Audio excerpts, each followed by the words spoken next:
नदीत नाही टाकायची, घरी घेऊन या, घरी घेऊन या, टोकरीमध्ये भरून घरी घेऊन या आणि शेतामध्ये एक खड्डा घ्या आणि त्या खड्ड्यामध्ये ती राख टाका आणि त्या व्यक्तीची आठवण म्हणून त्याच्यावर एक झाड लावा. सगळ्यात कल्याणाचं काम. कारण नदी ही माता आहे. नद्या स्वच्छ ठेवा.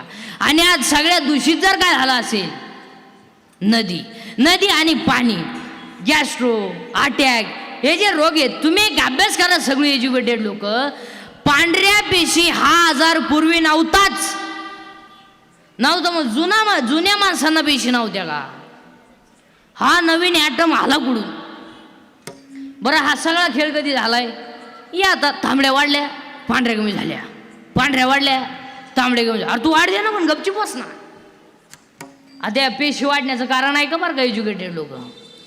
आपण काय करतो, डॉक्टरकडे जातो. आता डॉक्टर काही पहिले सारखे हाय ब्रिलियंट नाही. पूर्वी ज्याला जास्त मार्क तो डॉक्टर व्हायचा. आज तसं नाही. आज 48% 48 ओनली. 8 ला घालायच्या लायकीच नाही. त्याचा बाप म्हणला मेडिकलला प्रयत्न करू. तू प्रयत्न नको करू, तो पहिलाच प्रयत्न फेल गेला. आता ते पैशाच्या जोरावर डॉक्टर झालं. कायला माणसं नीट होतील? त्यानं हॉस्पिटल टाकलं. पेशंट गेला, उभ्यानं काही नाहीच, झोपा आणि झोपलं. तोंड वाचवा, दात वाचवा, ओढून धरा, सोडा मोकळं, धरा बरं तोडून, सोडा मोकळं, पालते व्हा, उताने व्हा, सरळ व्हा, माया गप्पा.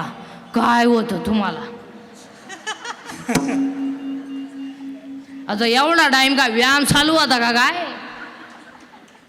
लगेच कागद आणि पेन, सकाळी 3 घ्या, संध्याकाळी 3 घ्या, परवा दिवशी परत आले